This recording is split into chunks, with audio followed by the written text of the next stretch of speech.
Hey everyone, my name is Wedge. Yesterday we began our two-part series on the best Magic the Gathering cards ever printed in the history of ever in the world ever.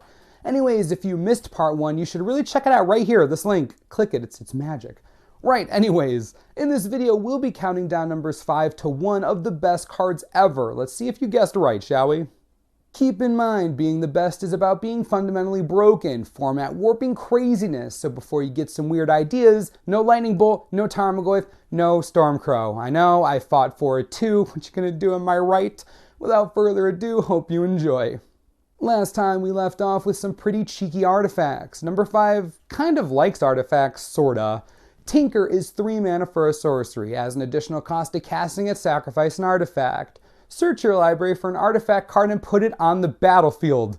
Yeah, that's it. You play it, sack a random artifact, then go get your best artifact and put it directly into play for 3 mana in Vintage. Honestly, I have no idea how this made it through R&D. Banned in Legacy and Commander and restricted in Vintage, Tinker is the ultimate shortcut to a win condition. Sacrifice a Mana Crypt or a Mox or I don't know, any artifact you have on the field, then go get Blightsteel Colossus. Yes, it's possible to do this on turn 1. It's been done a lot. That's why the card is so stupid right now. This isn't some Phyrexian Dreadnought Illusionary Mask combo. This is straight up a turn 1 11/11 Trample Indestructible Infect win condition.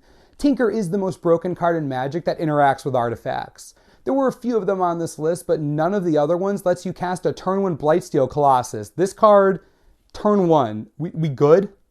Number 4 is a card that I know a lot of you probably forgot about when considering what should go on this list. Agnes Will is 3 mana for a sorcery. Until end of turn, you may play cards from your graveyard. If a card would be put into your graveyard from anywhere this turn, exile it instead. Oh, well, thank goodness for that drawback. It'd be a shame if this card was truly broken. Oh wait, it is.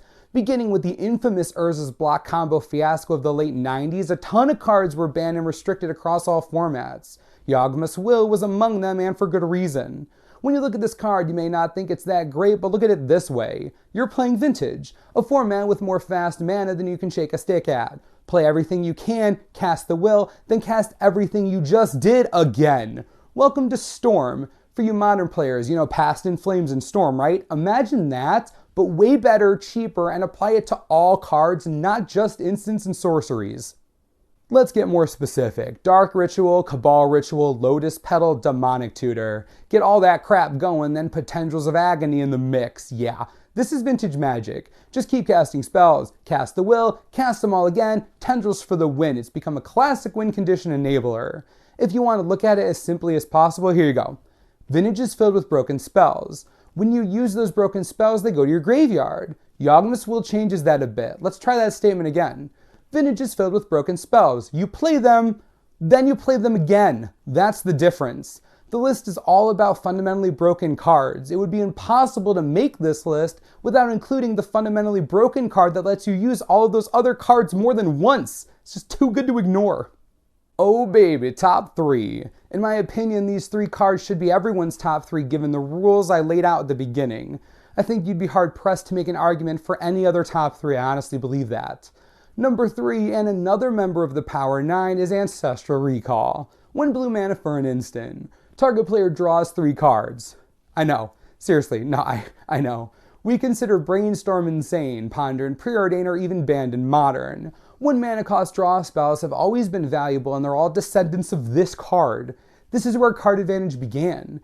Ancestor Recall is the pinnacle of card draw. 1 mana, 3 cards, instant speed, no drawback, no restrictions, except that you can only run 1 and you can only run it in Vintage. If a deck runs blue and wants card draw, this is the first spell they put in every time. It's card draw, arguably the most valuable effect in Magic. I'd say the best legal draw spell deserves a top spot. If you don't, you just crazy. Get out of here, you crazy kid. Number 2, runner-up, the Silver Medal. You all probably think Black Lotus is number 1 since, you know, it's Black Lotus. Yeah, nope. Black Lotus is number 2.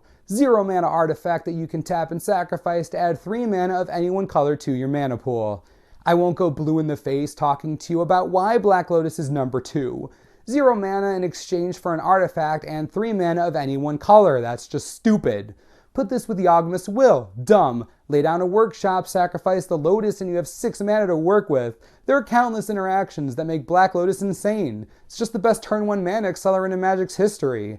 Not only that, but it helps you color fix. I mean, come on. What else could you possibly want from this? Delver, Doomsday, Combo, Workshop, Standstill, Oath decks. Everyone runs this thing. Everyone. The Mana Source's logo is based on it, for goodness sake. I'm done explaining this. It's Black Lotus. You should all know it's stupid by now. Here we are. We've made it all the way to number 1. We've seen most of the Power 9, the best lands in Magic, and the best spells. What could possibly be left, you must be thinking? There are a few things you should know before I reveal number 1. The first thing is that you need to remember the rules of this list. All cards are eligible besides promo exclusives, unglued and unhinged cards. Everything else is fair game. The second thing I have to tell you, there used to be a mechanic called Auntie. This was introduced back in Alpha by Richard Garfield himself. If both players agreed to play the game for Auntie, at the beginning of the game each player would put a random card from their library into the Auntie zone. Whoever won the game would win all the cards in the Auntie zone. Win as in own permanently. It was a way to introduce gambling into Magic. It was quickly done away with and every Auntie card was banned in all sanctioned play. In some states/countries, playing for Auntie is even forbidden by law. Not an exaggeration because, gambling. Anyways, now that you know about Auntie, you can hear about number 1. Contract from Below is 1 black mana for a sorcery. Discard your hand, Auntie the top card of your library, then draw 7 cards. Remove it from your deck before playing if you aren't playing for Auntie. All opinions of Auntie aside, this card is the most broken card to ever be printed ever. If you're playing for Auntie, you can pay 1 black mana to draw an entire new hand and just add 1 card to the ante. Sure, you have a chance at losing the card permanently, but you just drew an entire new hand. You're probably not losing the game anymore. We talked about card advantage with Ancestor Recall before. Remember, I said it was the best legal draw spell. It isn't the best overall draw spell. Contract from Below is. While it is banned in every format humanly imaginable, that doesn't stop it from being the most overpowered, crazy, broken, outrageously stupid card ever made. 1 black mana for an entire new hand. Wheel of Fortune is 3 mana and lets your opponent get in on the action. No card has ever come close to Contract in terms of raw power, and honestly, it never will. This is a piece of Magic history that will live in infamy forever. Anyone want to play for Auntie? Boom! The top 10 best Magic cards ever printed in the world ever. I have to know how you feel about the top 5 and top 10 in general. Surprised, upset, a little bit hungry maybe? Let me know in the comments how pleased, upset, angry, content, vengeful, giddy you are. This list was extremely difficult to make and it wasn't put together in an afternoon, trust me. If you have ideas for more top 10s you would like to see, please leave us suggestions in the comments. They take a ton of time to make, but I really enjoy making them, so again, gotta know what you think. As always, subscribe for the latest and most reliable Magic the Gathering information you could ever need. This is the Mana Source, I'm Wedge, thanks for watching, and we'll see you next time.